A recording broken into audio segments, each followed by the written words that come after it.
Montana Territory, 1876.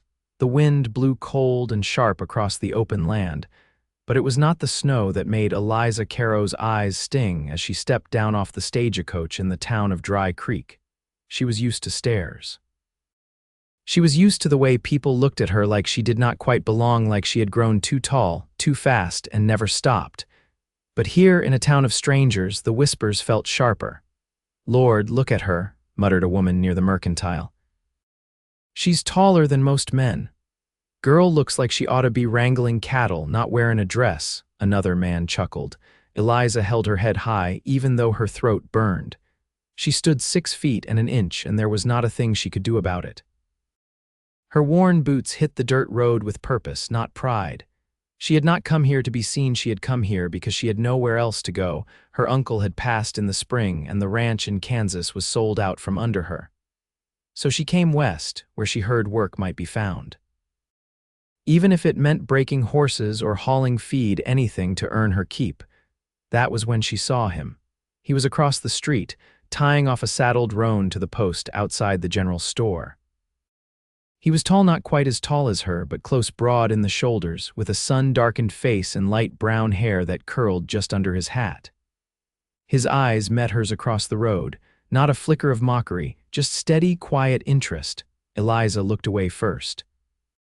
She checked into the tiny boarding house at the edge of town. Her room was small, with peeling wallpaper and a thin mattress, but it was warmer than the trail. That night she walked into the saloon in search of supper. The moment she stepped in, every head turned. "Well, hell," someone muttered, "she's taller than the damn doorway." "Must be part horse," another laughed. Eliza clenched her jaw. She could leave, but she was hungry and tired of running. She strode to the bar and sat down without a word. "Whiskey?" the barkeep asked, eyeing her. "Stew if you have any," she said, "and water." A man 2 stools down leaned in. "You single?" he asked, leering. "I am not interested. Too tall to be picky, ain't you?" Before she could answer, a voice behind them cut in. She said no. Eliza turned. It was the cowboy from earlier. He stepped up beside her, calm and steady, like a man who had nothing to prove. The man at the bar scoffed. "Ain't your business." "It is now," the cowboy said, and something in his voice made the man slide off his stool and wander off. Eliza stared at him. "You did not have to do that," he nodded. "I know." Then he stuck out a hand. "August Greer, I got a ranch north of town." "Eliza Carrow, nice to meet you, Miss Carrow," she blinked. "You are not going to make a joke," he looked at her, eyes steady. "You are perfect beside me," her breath caught. He was only stating it like it was fact. No smile, no jest, just truth. She managed to swallow and looked down at her hands.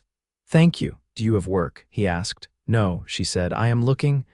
I could use help. I will pay fair."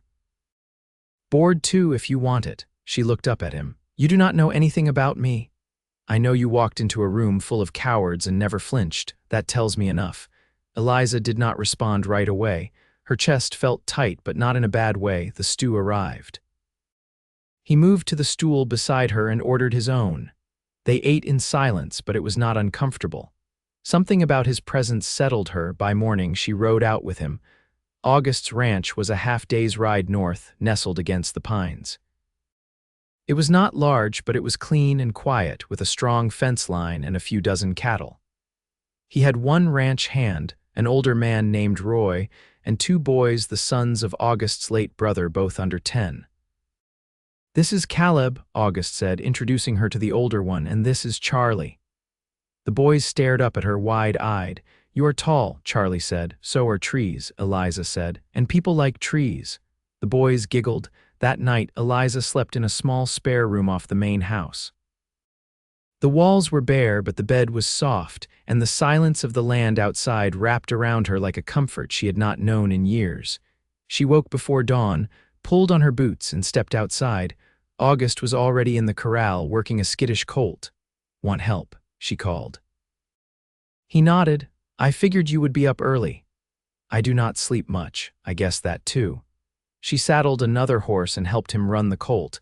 They worked in rhythm, no wasted words, just motion, breath, and quiet trust, and every time their eyes met, something shifted between them. That afternoon, they rode fence. She handled the hammer and wire with ease, and when her hat blew off, he chased it down without a word and handed it back to her, brushing a lock of hair from her cheek. Her heart skipped. Back at the ranch, she helped the boys with chores, then sat on the porch as the sun sank low. August came out with 2 mugs of coffee. "You are good with them," he said, passing her one. "I was raised on a ranch. My uncle raised me after my parents passed. I was not much older than Caleb when I started mending fence." August nodded. "I lost my brother in the war, been raising the boys since." There was a long pause. "I am sorry," she said. He looked at her. "Me too." The silence stretched again, but it was not empty. "I like it here," she said finally. "I am glad." He moved a little closer. "You are not like most men," she said. "I know what it is like to be looked at sideways, to be measured by things you cannot change." She looked at him. "Thank you for seeing me." He looked right back. "You are hard to miss." Eliza smiled, and for the first time in a long time it reached her eyes. The wind moved through the grass in front of them, soft and steady, and August reached over, not rushed, not unsure, and gently wrapped his fingers around hers. They sat that way, hands linked, as the sun sank behind the ridge. Something had begun. Something real. The rain came soft that evening, tapping against the roof as if it didn't mean to stay long. Eliza stood in the barn doorway, her sleeves rolled to the elbow, watching the water darken the dust outside. She just finished rubbing down the last of the horses and now let the quiet settle into her bones. August came around the side of the barn, his coat damp at the shoulders. He stopped when he saw her, nodding once, then stepped inside and brushed the rain from his hat. "You always finish your work early," he said, hanging his hat on a hook by the door. "I don't like leaving things half done." "You don't." They watched the rain together for a while. The smell of leather and hay filled the space between them. Somewhere behind them, one of the horses shifted and snorted. "I got a letter," August said, "from a man over in Judith Basin, wants to sell off some cattle, says he's getting too old to manage his herd." Eliza turned slightly. "You thinking of buying, if the price is right?" She hesitated. "You'd need someone to go with you, that's a long ride." "I was hoping you'd say that." Her lips parted, not quite a smile, not quite surprise. "When would we leave?" "Day after next." "I'll tell Roy to mind the boys till we're back." Eliza leaned her shoulder against the post. "I haven't traveled that far in a while. Best get your boots oiled up then." The fire in the house had burned low by the time they finished supper that night. Caleb had fallen asleep with his cheek pressed to the tabletop, and Charlie wasn't far behind. August lifted the younger boy in his arms, quiet and careful, and Eliza followed with the blanket tucked under her arm. "You always this gentle?" she asked, keeping her voice low as they stepped into the boy's room. He laid Charlie down, pulling the quilt over his small frame. "Only when it matters." She watched him a moment. "They're good boys. They've seen more than they should," he said, brushing a hand over Charlie's hair. "I try to give them the kind of days they won't have to forget." Eliza nodded, then backed out of the room, leaving the door open a crack. Later, she stood on the porch again, arms folded tight against the breeze. The rain had stopped, but water still dripped from the eaves, steady and slow. August joined her without a word, hands in his pockets. "I used to think there'd be more noise out here," she said. "But it's quieter than I expected." Quiet can be good. It can also make a person feel like they're the only one left. August glanced over. "You still feel that way?" "Not as much." He looked out toward the dark line of trees. "I wrote my brother letters during the war. Kept them in a box under my cot. Never heard back, but I kept writing. Why? If I stopped, it meant I believed he was already gone." Eliza rubbed her arms against the chill. "Did you ever read them after?" He shook his head. "Couldn't." They stood there, the silence thick between them but not empty. He didn't look at her, not right away, but she could feel the weight of his presence like a steady hand between her shoulder blades. "I never had the chance to write anyone," she said. "Never knew who'd want to read it." "I would." She turned toward him, something uncertain flickering behind her eyes. "I mean that," he said. "You ever want to put words down, you give them to me." Eliza didn't answer right away, then she nodded once, slow. The next morning, she rose before the light and packed what she needed for the journey. She hadn't asked how long they'd be gone. She didn't need to. When August saddled the horses, he handed her a wrapped parcel. "Biscuits and jerky," he said. "You'll need something when we stop." The trail east ran through low hills, the kind that rolled like waves and caught the wind just enough to keep the horses alert. They rode without hurry, two figures moving through the empty land, side by side. By midday, they stopped near a creek where the water ran shallow but clean. Eliza crouched by the bank, cupping her hands to drink. August tied off the horses, then sat on a split log nearby, watching her. "You always this quiet on the trail?" she asked, straightening. "I make more noise when I've got something worth saying." "You think I don't. I think you don't waste words." She sat beside him, stretching her legs out. The sun was warm on her shoulders, and for a while they just listened to the wind in the grass. "You ever think about leaving Montana?" she asked. "I did once. After the war, thought I'd head south, maybe see Texas." "What stopped you?" "My brother's wife died before he did, left me those boys. I couldn't walk away from them." Eliza ran her fingers over a smooth stone by her boot. "I don't think I've ever stayed anywhere for someone before. You might." When she looked up, his gaze didn't shift. It held her in place, not with pressure, but with something steadier. Something that didn't ask or push, just waited. She stood then, brushing off her skirt. "We should ride on." August rose beside her. "We'll reach the basin by nightfall." They mounted up, the horses snorting and shifting under them, and turned toward the east. The land opened wider as they rode.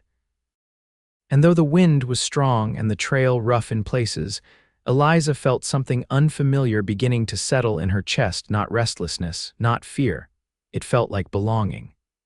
They reached the Judith Basin by late afternoon, the sun low enough to pull long shadows from the cottonwoods. The ranch sat on a rise above a slow-moving creek, its fences in need of mending and the barn's roof patched with mismatched planks. A man in his 60s met them at the gate, his limp noticeable but his grip firm when he shook August's hand.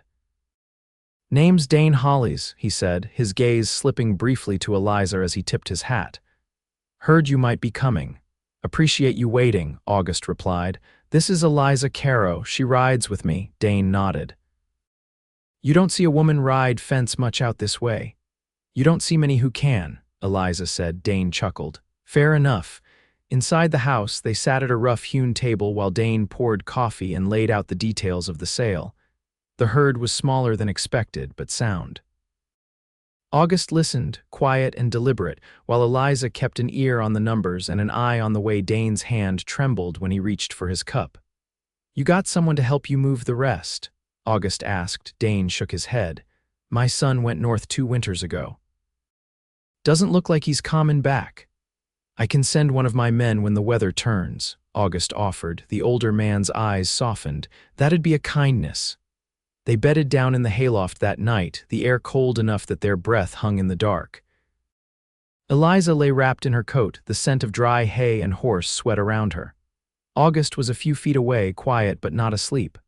"I didn't expect to like this place," she said into the silence. August shifted slightly. "You mean Montana?" "No, your ranch." He didn't answer at first. "I didn't expect you to stay," he said finally. "Why not? You've got the look of someone who's always ready to leave." She lay still a moment. "I used to be, but I think I just never had anything to stay for." A long silence settled. "I've been thinking," August said, "about building on the East Ridge, something with more space. Real walls, better roof. The boys are growing fast. You thinking of doing it yourself?" "I was hoping you'd help me draw it up." She turned her head toward him. "You trust my hand with that?" "I trust your eye." She didn't speak again for a while, but her chest ached in a way that had nothing to do with the cold.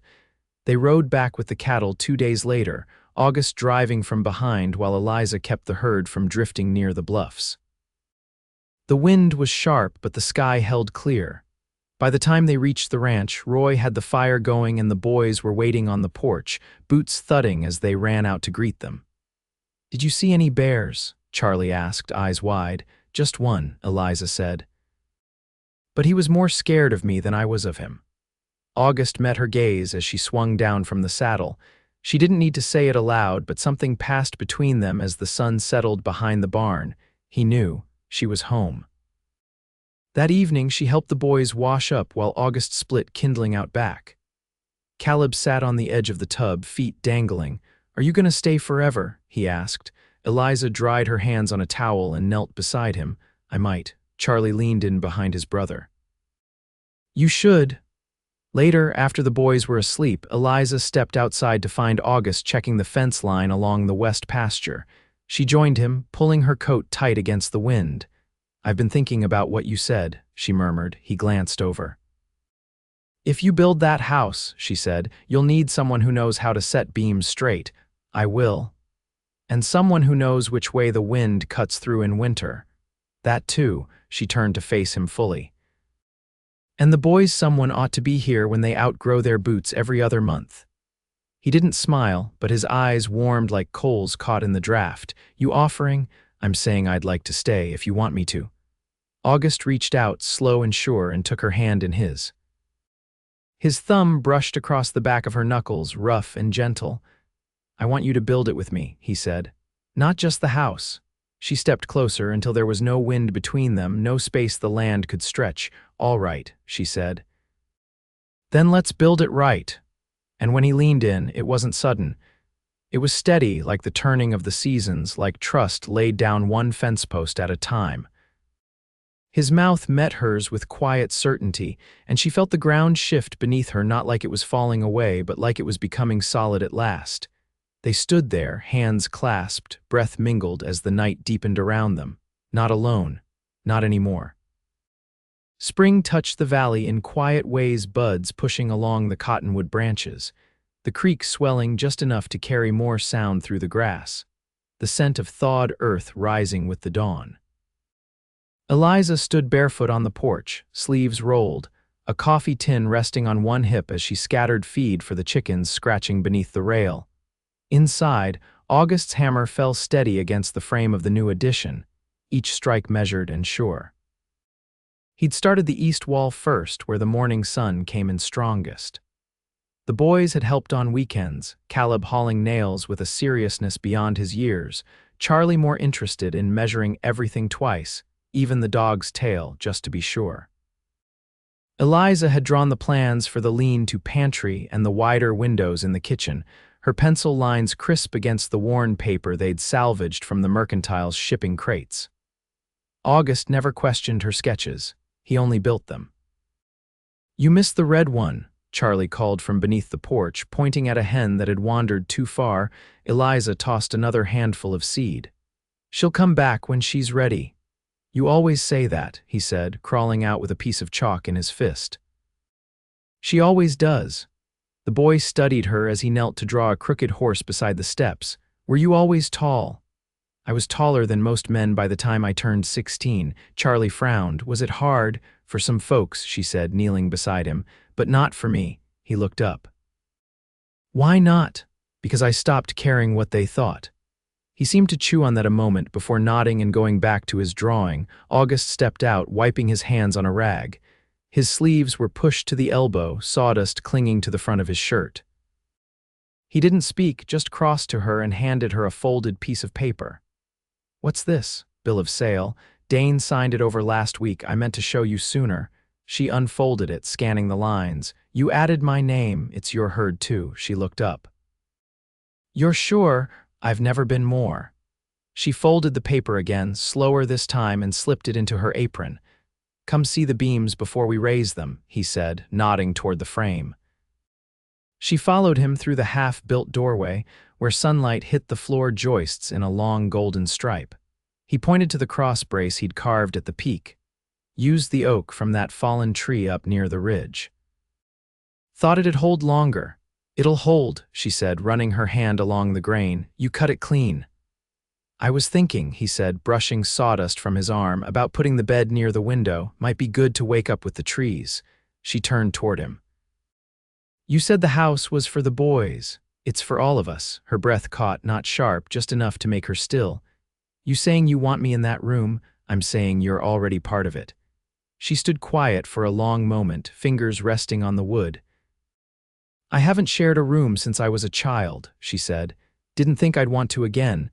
"You don't have to decide now." "I already did." August reached for her hand, slow and deliberate, and wrapped his fingers around hers. "Then we'll build it together." That night after supper, Eliza sat with Caleb by the fire while he tried to patch a tear in his shirt. She guided his stitches, patient and wordless, until the thread held even. "You're better than Roy at this," the boy said, squinting. "Roy sews like he's patching a fence." August watched from the doorway, arms crossed, a tired smile in his eyes. When she caught his gaze, he didn't look away. Later, after the boys were abed and the fire burned low, Eliza stepped outside to find him stacking kindling under the awning. She crossed the yard barefoot, stopping beside him in the dark. "Were you serious?" she asked. "About what?" Putting the bed near the window. "Dead serious," she nodded. "Then I'll make the quilt," he chuckled low. "You sew better than Roy, too." "Only when it matters." He leaned in, brushing her temple with his lips. Nothing rushed, just the warmth of a man who knew the weather of her heart and never asked it to change. "I never thought I'd have this," she said. "Not just the land. Not just the house." August touched her face, his thumb tracing the edge of her jaw. "You're not too much of anything, Eliza, you're just enough." She closed her eyes, and for the first time in years, the quiet didn't feel like a weight. It felt like steadiness. Like morning waiting just past the dark. And when she opened them again, he was still there, steady as earth and hers. By late summer, the new wing of the house stood finished. The walls were chinked, the roof laid clean, and the wood floors smoothed beneath Eliza's bare feet as she stepped through the threshold for the first time.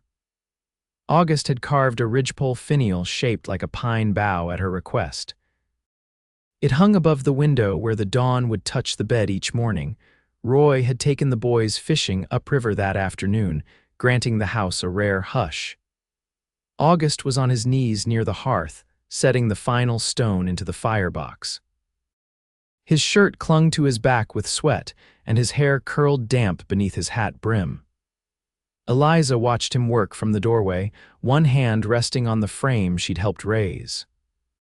"When this is done," she said, "I want to plant something outside the kitchen window." He sat back on his heels and wiped his brow with the crook of his arm. "What sort of thing?" "Lavender, maybe mint, something stubborn." He stood, stretching his back.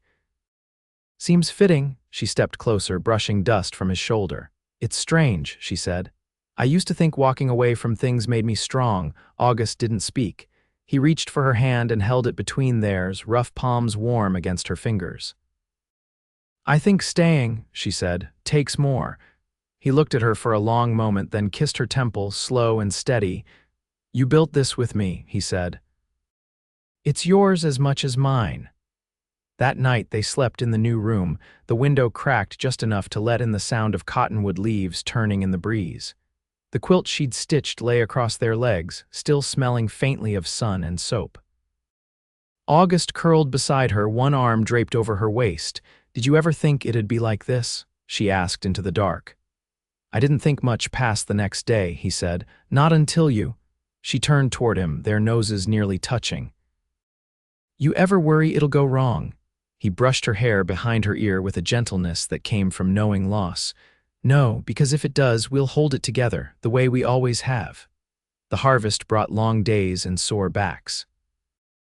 Eliza hauled sacks of grain to the barn while August drove the wagon to town and back, trading for flour, salt, and oil.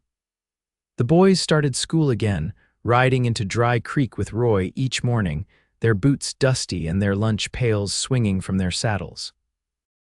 In the evenings, Eliza read aloud by lamplight from the old almanac August's brother had left behind. Charlie curled beside her with his chin resting on her knee, while Caleb traced maps with a stick of charcoal, dreaming of places he'd go when he was grown. One Saturday near the end of September, August returned from town with a parcel wrapped in brown paper. "This came from Billings," he said, setting it on the table. "I sent for it last month." Eliza opened it carefully, revealing a leather-bound ledger and a set of drafting tools tucked in cotton batting, her hands stilled on the compass. "I remember you said you wanted to draw plans proper," he said. "Now you can." She lifted the tools with reverence. "I never thought I'd have things like this." "You've earned more than they cost." Her voice went quiet. "You see me clearer than anyone else ever has." August stepped behind her, wrapping his arms around her waist. "That's because you let me." In early October, they held a small gathering. Nothing fancy, just Roy, the boys, and the nearest neighbors who'd helped raise the roof beams. They laid a table with biscuits, roast chicken, and the last of the summer preserves. Before the meal, August stood beside Eliza on the porch and said only what needed saying. "This place wasn't whole until she came," he said. "Now it is." There were no speeches after that, just music from Roy's fiddle, the boys chasing each other through the yard, and August's hand never far from Eliza's. They lay awake that night, the fire crackling low in the hearth. Eliza turned to face him, their fingers twined beneath the quilt. "I want to marry you," she said softly. August's breath caught. "I thought I might ask, but I didn't want to press you." "You never have," she said. "That's why I can say yes." He kissed her then, not with urgency, but with the calm certainty of a man who had waited long enough to know the value of forever.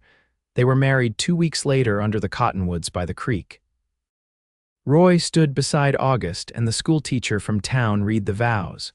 The boys wore clean shirts and held wildflowers they'd picked themselves. Eliza wore a dress she'd sewn from muslin, simple and strong. She didn't cry, but her voice shook when she said the words. Afterward, they walked the ridge above the house, just the two of them, the wind lifting her veil and the sun warming the back of their hands. "Did you ever think it could be this good?" August asked. "No," she said, "but I can't imagine anything else now." Years passed, but the house stood firm. The lavender rooted near the kitchen window. The boys grew tall and sure, carving their own paths but always circling back. Roy stayed on until his hands no longer held steady, then moved to the bunkhouse, content to spend his days whittling spoons and telling stories that always ended with a wink. Eliza's hair silvered at the temples, but her stride never lost its strength. She kept the books, drew new barns and water systems for neighboring ranchers, and brought every foal into the world with a calm hand and a sharp eye. August's grip remained firm on the reins and gentler still on her back when they danced beneath the stars after supper. No music but the cicadas and the wind. They never spoke of the years before only the days ahead. And each morning when the sun spilled through the east window, it found them side by side, hands clasped, in a house they had built from patience, grit, and the quiet, immovable kind of love that never needed to raise its voice.